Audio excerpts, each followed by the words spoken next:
In this short video, I'm just going to show you how to get the texture of the animal's fur in crayons using artist quality crayons. So we've got a Highland cattle here. I've done a sketch here in pencil. It's a different angle, but it's just about getting the texture.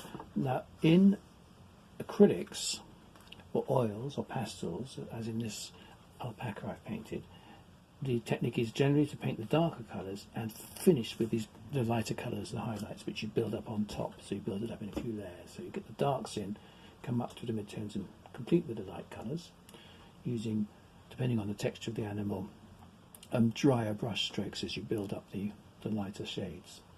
Now with crayons it's the opposite way round, and that's where it becomes quite tricky, because we've got to look at the lightest shades and then work the darks into those shades. So typically with the Highland cattle we'll use colour like this, which is like a yellow ochre,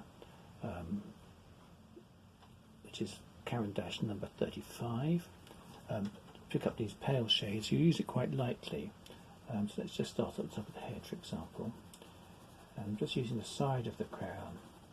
I'm just using the crayons dry for this demonstration rather than using water.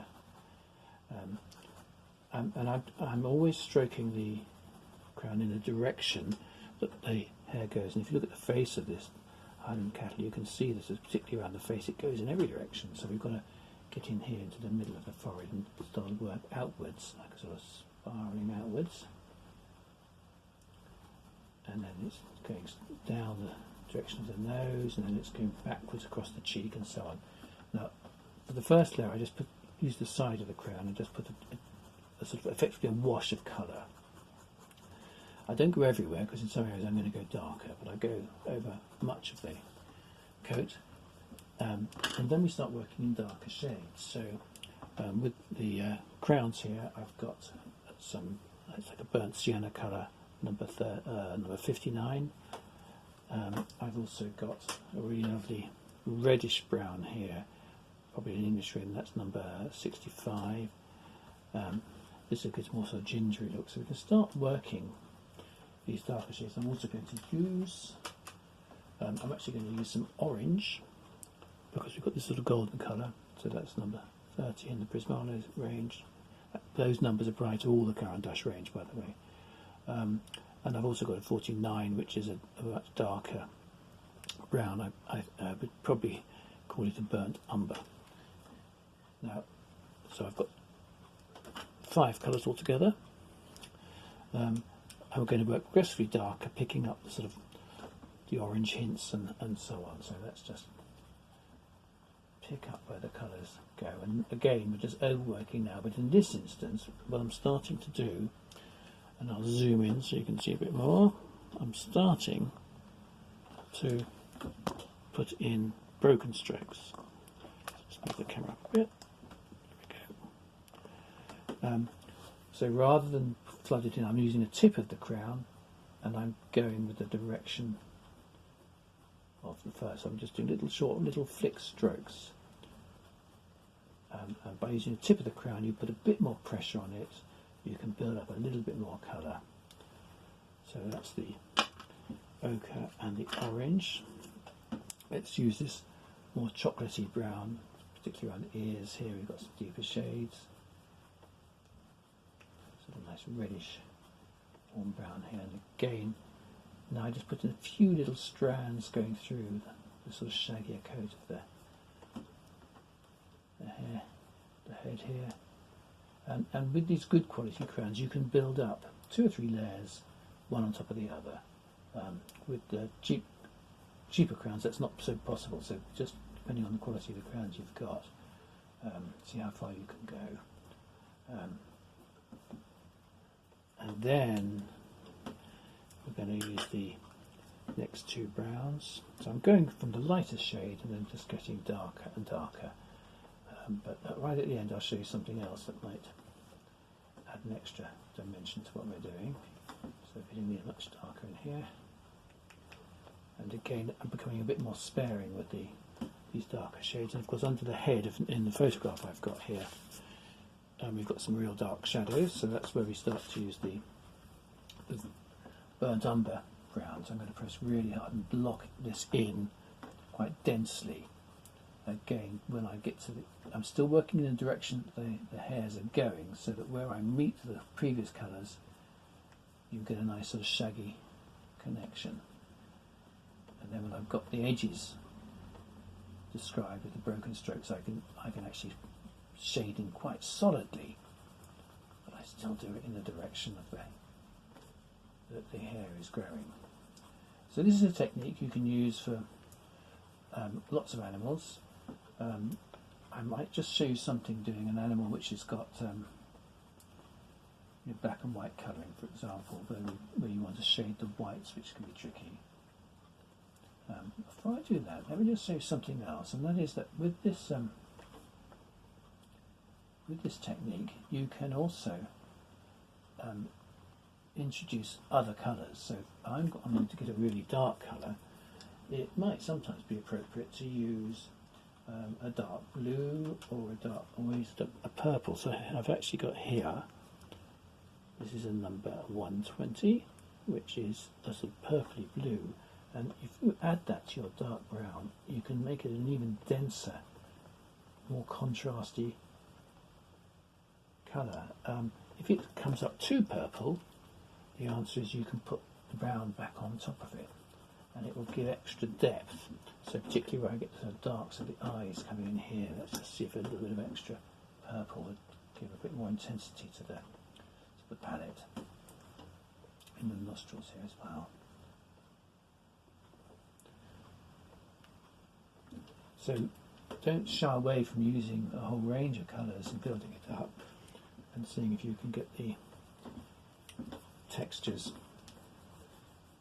and the hairy effect that you want.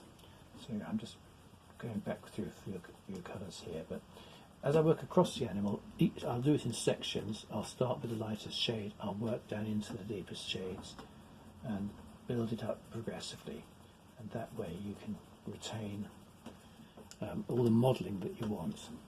But don't rush to get the darks in until you know where all those lights go. Do place the lights, because otherwise if you lose the lights you may find it difficult to get back into them. So let's just make it a bit darker so you can see whether it's worked, and I'll bring it closer for you to judge for yourselves.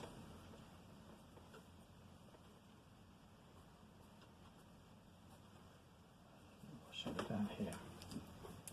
So it's building it up. So let's just show you this one closely. Move this and bring it to the camera. So you can see you get this lovely shaggy texture. Now that's just done quite coarsely, but you get the idea. Now it doesn't help to try and rub out when you're using this technique. It will tend to make a bit of a smudgy mess. So plan it carefully and progressively. Just to finish the video, I'm just going to show you something here. I've got a sketch of a spaniel, which I'm going to bring into view. And in this instance, we've got white and actually it was white and brown. This dog. So what we're going to do is just looking at the white areas. How do you get texture into those? And when you look at a light coloured animal, the creamy colour, the white colour, you'll find that there are lots of different shades. So again, I've got the light coming from the left, I've got shadows building up, you can see them in the darks, but in the light areas I've got a whole range here of different shades of grey. And I'm going to use not just different shades of grey, but I've got some pale blue. So this instance it's a number 141. And I'll just put something in the mid-tone. So when you've got shadows in white, it depends on the lighting, depends if you're outdoors, but you will see hints of blue, you get hints of purple, and so on. And again, it's the texture thing. Follow the direction of the coat. See if you can get the hairs to look like they actually are going with the direction of the coat of the animal. But also I have got here some black and the black might just give that fine little sort of, particularly where we meet other colours, but it might just give that fine little sort of contrast that you need in the to get the rest of the hair looking white. Now it's not going to particularly look white whilst we've got the white paper behind, so you'll find that when you put in a shade, I mean just for the sake of it, let's just put in a shade. I'll put some green here. I'm just going to a greeny green.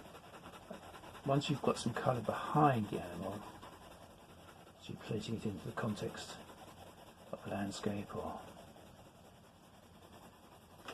similar, then you'll find that you can get the light areas to really look white. But using white crayons will not achieve that. They will not produce the intensity of white you need. So I could do more on this animal and put in all the browns and so on to get an idea. And again, when you overlap the colours from one part of the coat to the other, just look very carefully at how the edges go. They won't. You don't. The outline of a shape like the dark marking will not look like hair. So you need to actually plan it very lightly with an outline, but then use these strokes overlapping the other colours to give the sense of texture in the coat.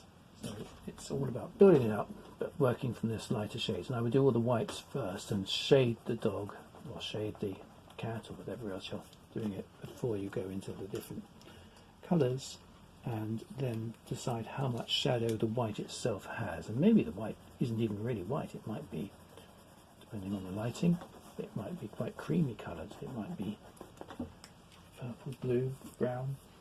You just have to really look and compare with all the other colours around the animal. But certainly in white you've got to work a bit harder to get the textures.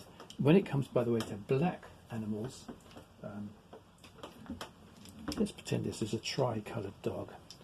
Again, black will have lots of different shades in it, and so let's say if this is a black area here, I might well start by putting in a sort of purpley wash of colour here, maybe a blue highlight here. And when black is a glossy coat, you'll actually get even white as the light reflects off it. But let's just go with